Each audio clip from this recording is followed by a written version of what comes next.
Hello. おはようございます。ありがとうございます。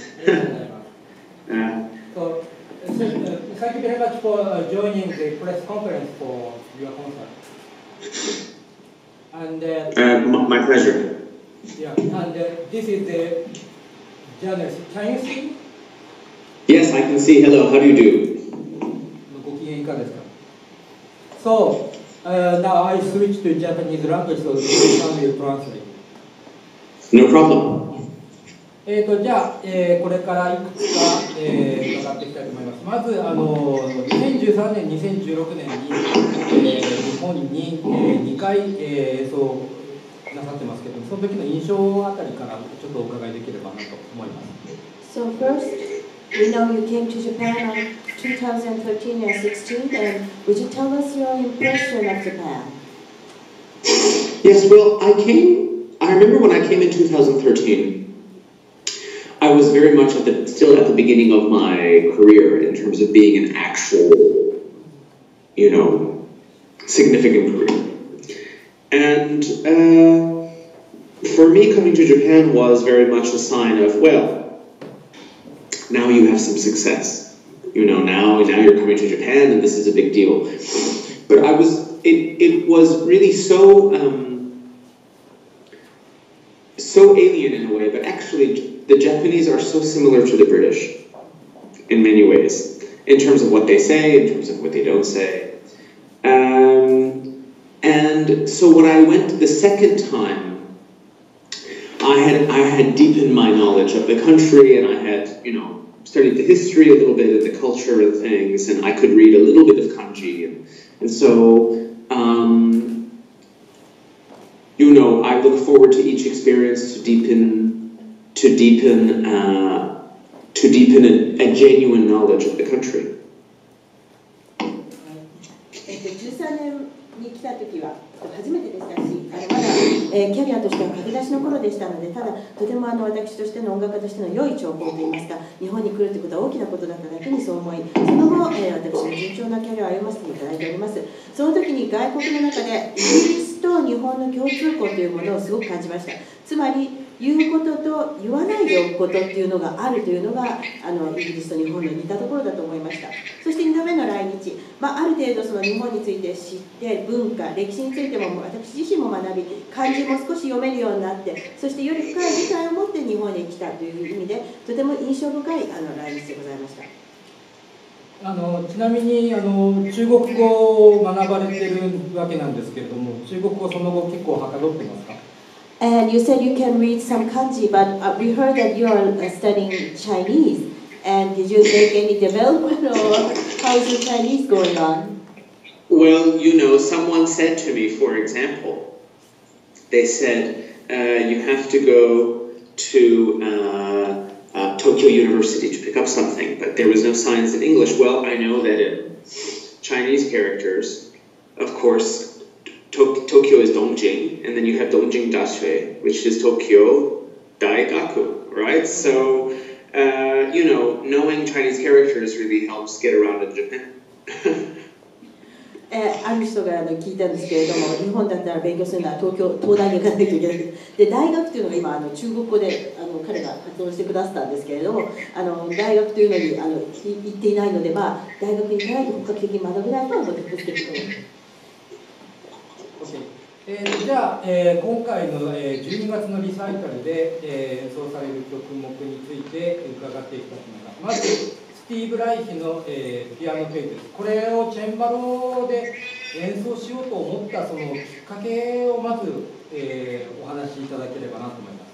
Now we would like to go on to the program which you will perform in Tokyo in December. The first piece is the piano phase. And why did you decide to play this piece with your instrument cembalo? Well, I guess the question is why not? どうしてしちゃいけないの? I mean, no, I don't want to make such a silly answer. The truth is that these, sort of divine patterns of someone like Reich, they they ring out very clearly on an instrument like the harpsichord. I mean, the tone of the harpsichord, because it's plucked, you see, when you hit a string on a piano, the tone, if you look at the visual representation of the tone, it's like this, right? Whereas on a harpsichord, when you pluck it, it's very, very pure, and it goes like, it's a sine wave, all right? So these are very clean tones. If you combine these clean tones, the clarity of the differences you have between these sine waves is very, very interesting. So it's almost as though you have a new piece. And that's why. まず、なんで弾いちゃいけないのっていうことをおっしゃったんですけど、こんな簡単な答えで済ませる気はもちろんございませんで、来妃のようなそういったはっきりとそういった音色を求めるものとか、はっきりとその意思のはっきりとしたような作曲家において、そのハープシコードの音色で弾くということは、例えば今ピアノの波長をやってみせたんですけど、こういうふうに。で、それからハープシコードの波長。それが2つが一緒になったときに、非常にそのチェンバロのクリアなトーン、その波長の違いによってもたらされる透明感、そういったものをここで追求したいと思ったわけで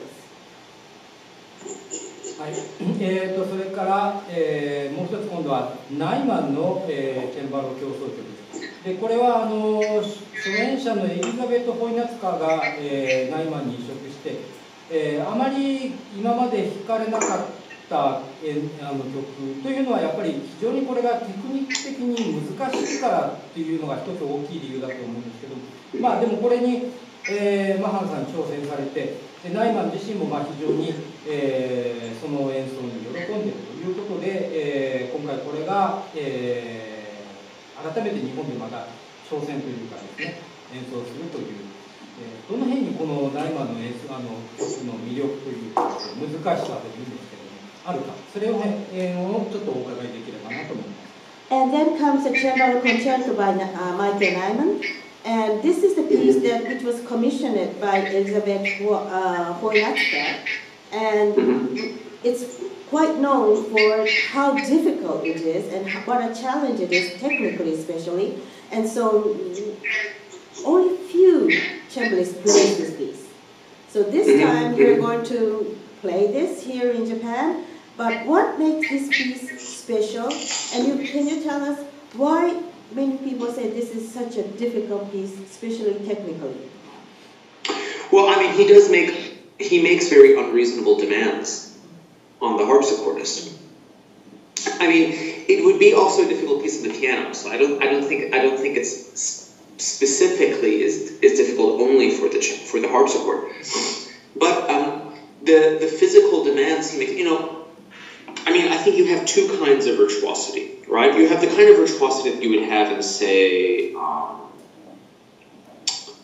the Mendelssohn Violin Concerto, right? I mean, there's a sort of acrobatics in that piece, and that's obviously a very difficult piece. And a piece like Nyman's concerto, the repetitive nature of it, the sort of it is a very fierce piece, but it's also a very meditative piece. How do you play these repetitive patterns and make it interesting, but actually physically able to play them so precisely? That itself offers some difficulties. And I mean, every time I play it, I'm really sweating by the end. It is 24 minutes nonstop of just. If a piece like Mendelssohn is 100%, then Nyman is at 110% for 24 minutes. Always, it's always on. But I like it very much. I mean, I think Michael is a very Mr. Nyman is a very sensitive and fascinating composer. I like him very much personally as well. ナイマンは非常に無理な要求をチェンバロにしています。これがもしピアノあるいはハープシコードだったらもう少し良いかもしれないんですけど、チェンバロという楽器になった時に非常に高いビルトージティを必要とします。ビルトージティの中には2つの種類があると思います。メンデルソンの作品のようにアクロバティックな形を求めるビルトージティ、そしてナイマンの作品はなぜビルトージティかというと、同じフレーズを繰り返し瞑想的メディテーション的に繰り返すんですけど、それを面白くかつ正確に弾かなくてはなりません。その部分が非常に難しいわけです。私自身この曲を弾き終わりますと汗がもうびっしょりという24分間ノンストップで弾き続けるわけです。ですからメンデルソンの作品が 100% 難しいとしたならば、ナイマンの作品は 110%24 分分でそのぐらいの難しさということです。ただ個人的にはナイマンが大好きでした。私は非常に繊細かつ、表情豊か、表現豊かな作曲家で、個人的にもナイマンさんのことがとても好きな作曲家です。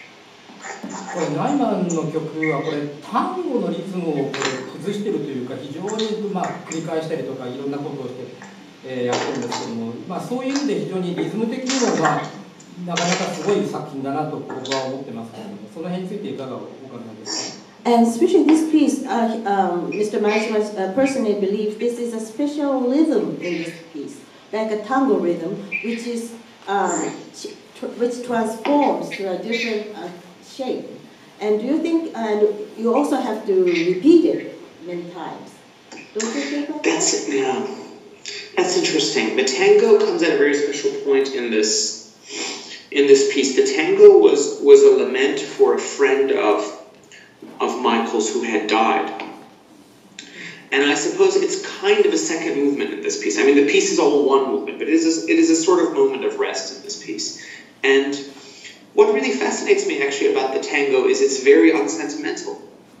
You know, it's actually a very almost violent, almost fierce tango. You know, it's a tango of regret and of sadness.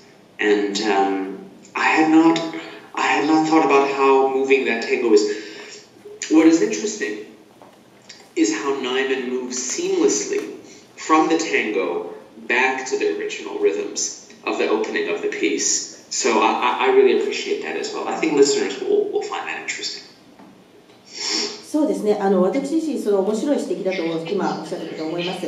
マイケルは実は友達がいまして、その友に捧げる形でこの単語を導入しているんですけど、これ一つのまとめで弾かれるんですけど、ちゃんと第二楽章があるんですね。でその第二楽章の部分で単語がとてもセンチメンタルで、どこか迫ってくる怖さみたいな、その単語独特の持つ後悔の念や悲しみ、そういったものがそこの中に包括的に含まれているんですが、シームレスと彼は言ったんですけれども、その境目なくオリジナルのリズムに静かにはっきり静かにそこにいつの間にか戻っていく、そんなところがここはちょっと面白いと僕は思いますね。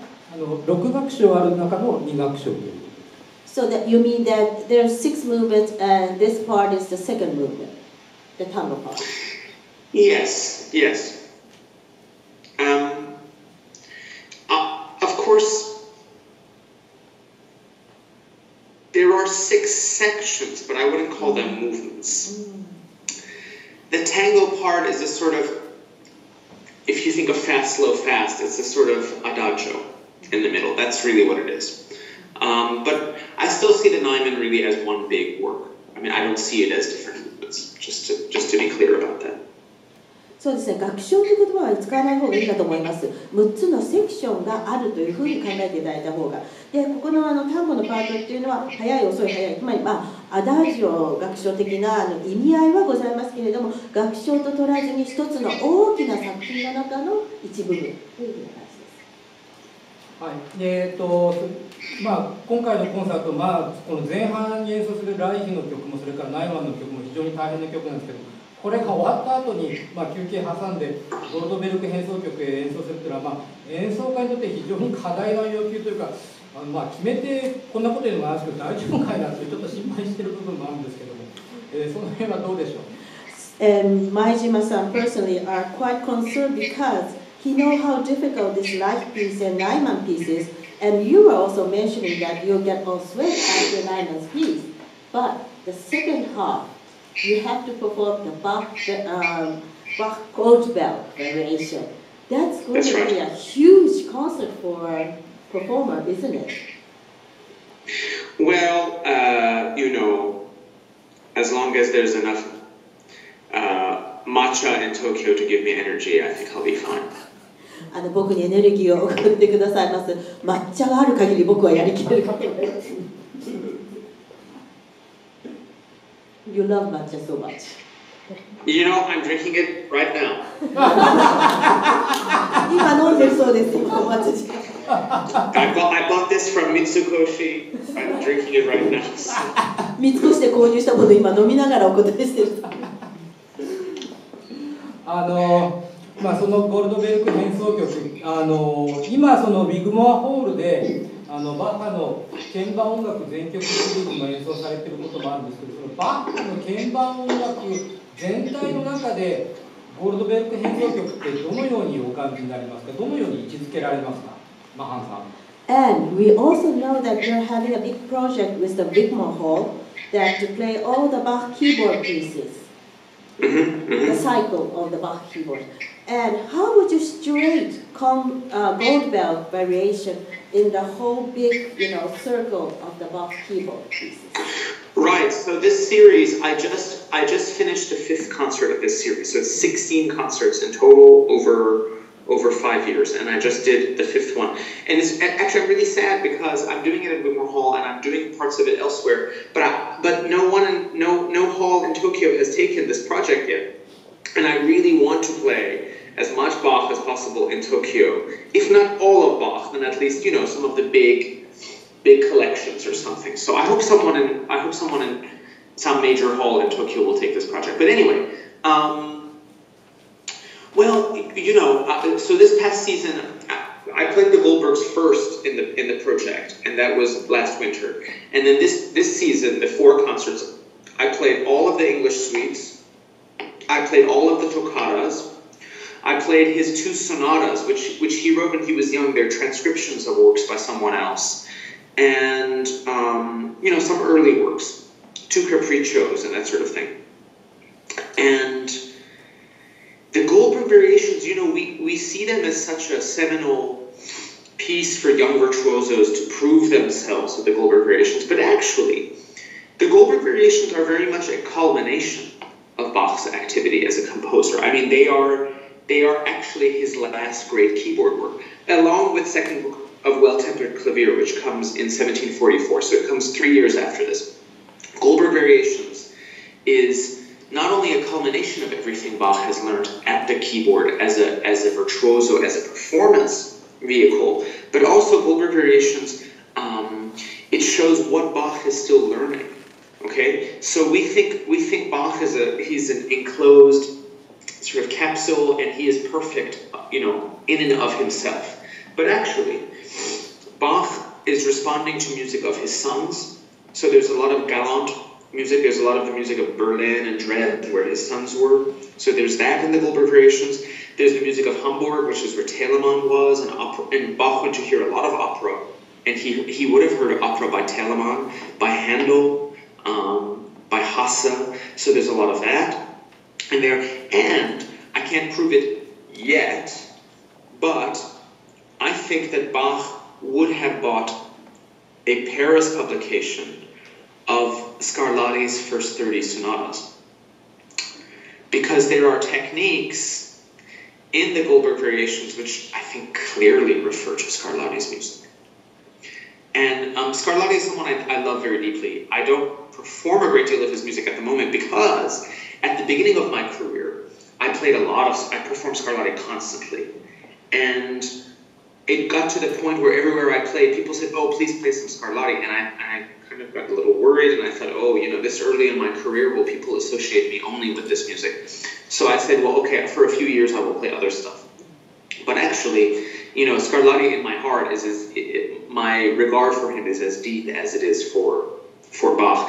And I think Bach respected and regarded Scarlatti quite highly. So the multicolored nature of this work, clearly owes to a lot of influences, and it shows Bach as a very, aware man. まず最初にビッグマンホールのシリーズなんですけれども、全部で16のコンサート、5回目までがもう終わってます。で、全部5年かけてビッグマンホールで、バッハの鍵盤曲全曲を演奏いたします。この実は企画は僕はとても楽しみにしてるんです、楽しんでるんですけれども、日本でもぜひやりたいとすごく思ってるんですが、なかなか日本のホールの方が手を挙げてくださらないのがとても残念で、全部とまではいきませんけどじゃなくても、かなりの数、全部は無理でも一部でもバッハのそういった鍵盤曲のシリーズを日本のホールでぜひぜひやりたいと心から願っていますというのがまず前置きです。そしてそれからですね、ゴールドベルクについて、もうすでに1番も聞いていますけれど、今シーズンは、イギリス組曲、それからトッカータ、それから2つのソナタ、これは田村清にかけるものの編曲版ですから、それから初期のカプリチョーゾといったものを演奏しました。でその中で、ゴールドベルクはどういう位置づけかというと、今多くの場合で見れるのは若い演奏家たちが自分たちのビルトーゾぶりを発揮するための作品的に捉えられている一面もあるんですけど、僕はそうは思わず、バッハの全てのそれまでの彼の鍵盤音楽に対する集大成、あるいはいろいろ彼が培ったもののコンビネーションとして全てがここに包括的に入ってきている。彼が平均率を書くのはその3年後になるんですけれども、彼自身とてもバッハというのは常に学習していた、学んでいたんで、その学んでいた過程をもそこに示されている。それからですから常により完璧を求めて学んでいる彼の姿、それからさらに息子をはじめとする教育的な観念を持って後に続く人たちに与えられるという部分もそこに見ることができる。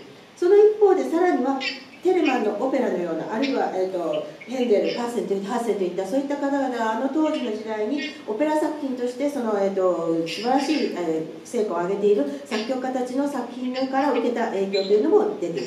そして一番最も色濃く出ている影響と、特にテクニック面なんですけれども、スカルラッティの30のソナタの存在を言わずにこの作品を語ることはできないと思います。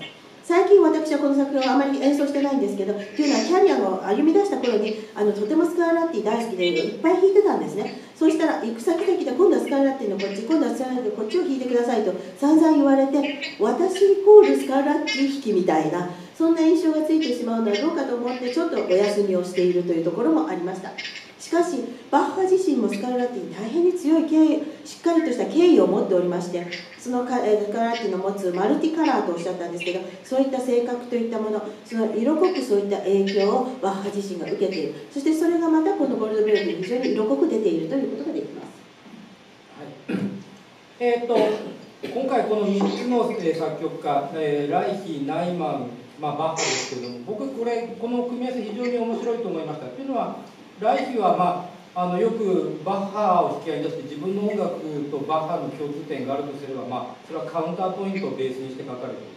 それからナイマンに関しても、パーセル、それからバロック音楽の影響を非常に受けた作曲家、もともと彼は音楽学者でしたから、そういう作曲家でだからこれ作曲年代は非常に離れてるんですけど、実は非常にこの音楽語法的には決して遠くない、親近性を持ったプログラムとして聴くことができるという意味では非常に面白いなと思ってます。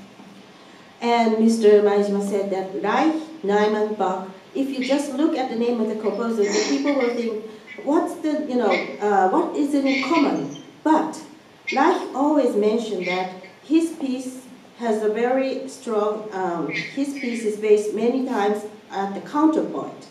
And Neumann himself, and Neumann says he himself was a musicologist. And he has a very strong interest in Parcel and Baroque music. And then comes Bach. So we can see there's a strong stream from, Bach to Reich and Neumann.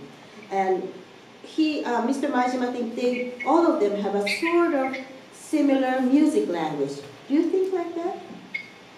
Well, I think actually, I see Bach increasingly as a sort of esoteric figure, or a sort of obscurantist. I mean, I don't mean that in the sense that he's not an artist. I mean, obviously Bach is a great artist.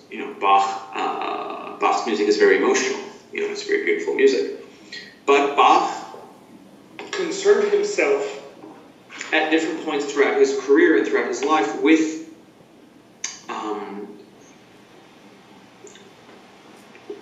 esoteric musical scientific speculation, and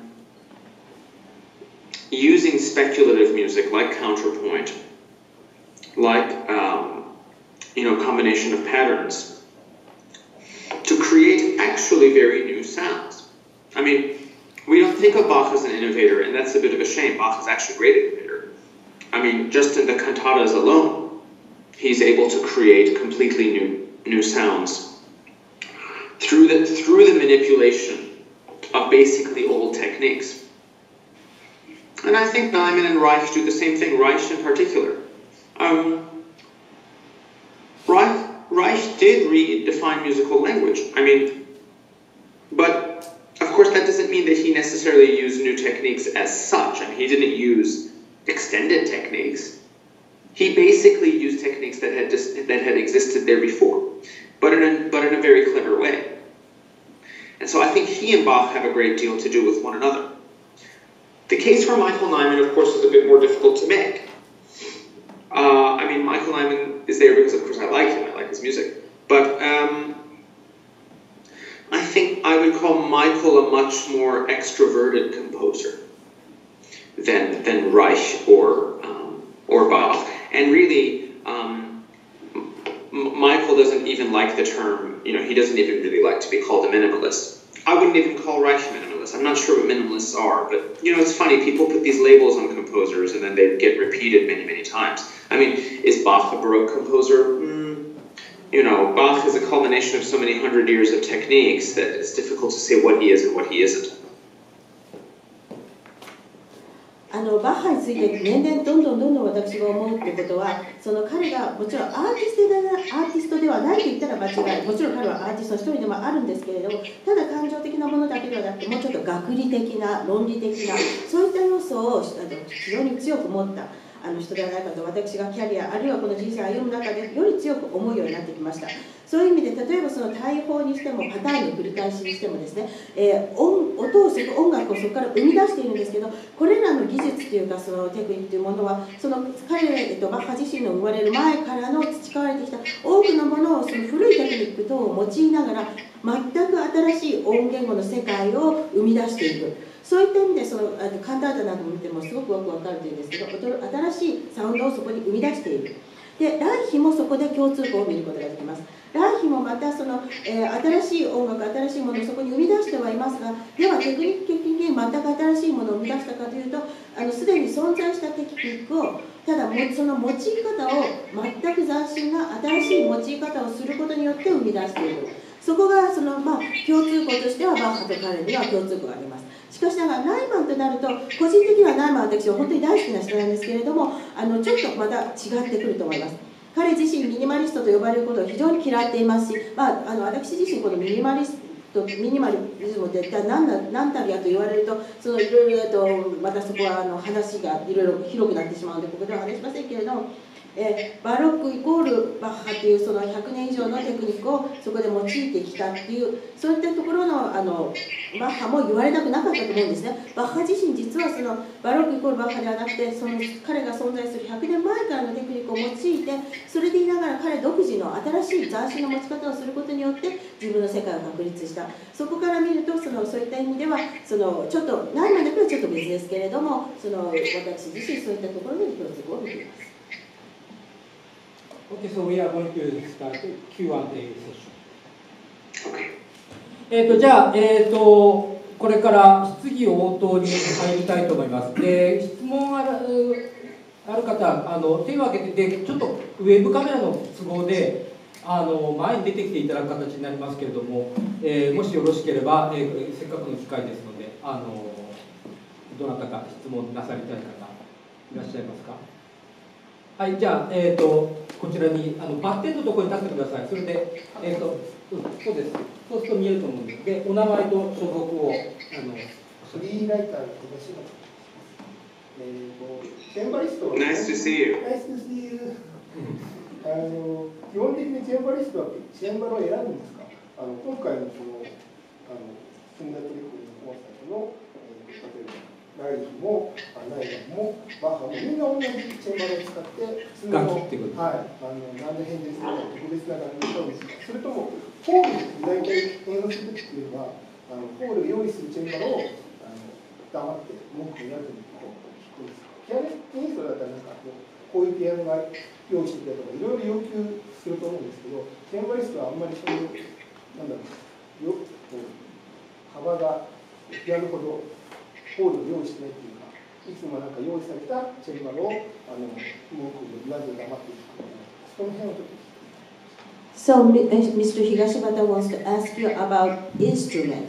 How do you make a choice of your instrument? Like, you're going to play 3 different repertoires, and are you going to change your instrument, or are you going to play the same one? And do you going to bring it, or you play any, cembalo which the concert hall had prepared? How would be like some pianist brings like their chair or their actions, or they bring their tuners, or so what's the case of the cembalo?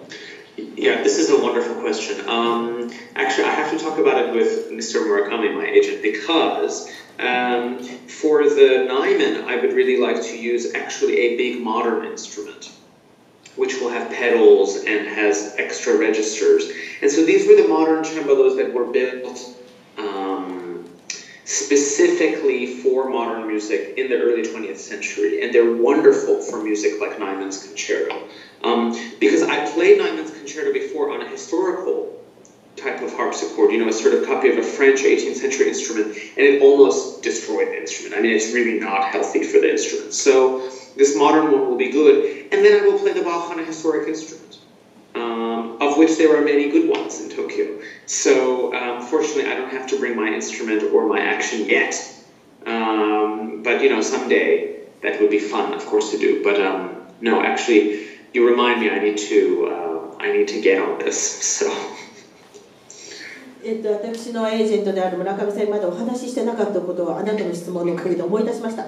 ナイマンの作品というのは現代的新しいモダンなチェンバロで弾く方がいいんですね。ペダルがあってレジスターがさらに広くて20世紀初頭以降の作品を主に演奏するのに使うんですけど、実は過去にヒストリカル古いフランスの18世紀のチェンバロでこの作品を弾いて壊しかけたことがあるそうです。ですからこの曲に関してのみは現代のモダンなチェンバロがいいと思います。バッハの方はヒストリカルな古いもので、特に東京にはいいものがたくさんあるというお話も聞いているので、私のアクションや楽器を持っていかなくてもいいということだと思います。いいことを言ってくださいました。忘れてました、そのこと。He's looking forward. Nice to see you again. Thank you. 他にいらっしゃいますか？よろしいですか？大丈夫ですか？せっかくですから。せっかくですから。中に書いてあることでさらに。なんでもいいですよ。よろしいですか？ Okay, one more question for me. Sure. Can you see this? I most certainly can. Here. Oh. It's right there. 彼女から、ズダナ・ルジチコバから受けた影響って非常に多くのものがあると思うんですけども、何がやっぱり彼女から一番受けたものとして挙げられますかね。So you must have received many things from Zuzana, but what do you think was the most important, or what was the biggest thing you have received from her? That you have to work much harder than you think you have to. 思った以上に自分以上にいっぱい練習しろと言われました。So she herself was like that. It was superhuman. 彼女は超人類でしたという感じですね。Really, yeah, remarkable human being. もう本当に卓越した一人の人間でした。なんかその I'm glad you have the box. It's a wonderful box. 今見せてくださったボックスなんですけど、これはもう素晴らしい演奏です。このボックスはあれですよね。マハンさんマスタリングも携わってで、それからライナーノートも書いておいて、結構思いが込められているアルバムでもありますよね。And this box, you were involved in it, weren't you? Like helping the masterings, and also you have wrote the notes in it. Right. like, well, so one of the issues actually with many of the great harpsichordists, and I think maybe to some extent it happens with great pianists as well, is that their reputations basically fall by the wayside, right? Because of changing fashions, because of changing instruments, because of changing ideologies, particularly in the world of harpsichord playing, certain players become forgotten. And there's a feeling not only that they are worthy of being forgotten, but that they deserve to be forgotten. You know, that they weren't historical enough, that they weren't musical enough, they weren't up-to-date enough. And so this kind of ideological fascism leads to us forgetting many great players. And so labels like Warner, they were sitting on a lot of material which they basically weren't using. And I said to them, well, look, it won't cost you anything for us to do this, so let's do this. And it was actually just a matter of 2 or 3 emails, and we did it. I'm really happy about that.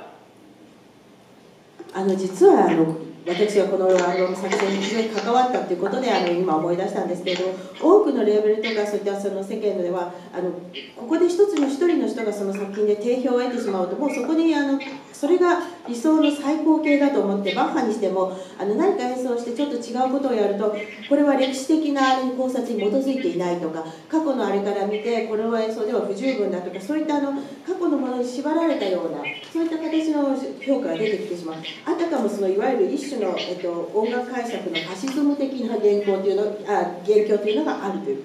でそういった中で本当にレコード会社今日は多く素晴らしい素材を持ってるんですね。それが埋もれたままにその流れに乗っていないからとか、そういった多くのその間違ったファシズムの流れに乗っていないからといって埋もれてしまうというのが非常に悲しいと私は思っていました。そんな中で実はこのレーベルにその話を本当に E メールを 2,3 本送っただけで、よしこれを実現しようということが実現したというのがこの企画です。OK。じゃあ最後に12月のコンサートを楽しみにしている、聴衆、それからここにいるジャーナリストに何かメッセージがあればそれをいただければなと思います。So here comes the big question. Would you give some message to the people who's here about your coming concert, that how you are looking forward to it?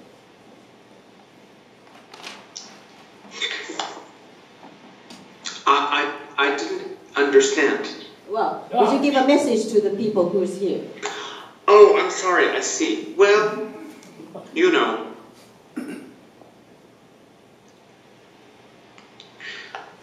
I think we often think piano is for everyone and harpsichord is not for everyone. If we can question that together, then you should come to the concert. よく感じるのが、ピアノは万人向けだけど、ハープシコードは万人向けじゃないと考える人がいるんです。この考えを改めるとき、ぜひ来ていただけたらと思います。Okay, thank you very much. Thank you very much. So I'm looking forward to the December concert. Me too. Thank you very much. And I will see you soon. Yes. Yeah. So thank you very much. Okay. Bye-bye. Bye-bye. Nice to see you all. 皆様にお目にかかり嬉しかったです。Bye. Goodbye. Goodbye.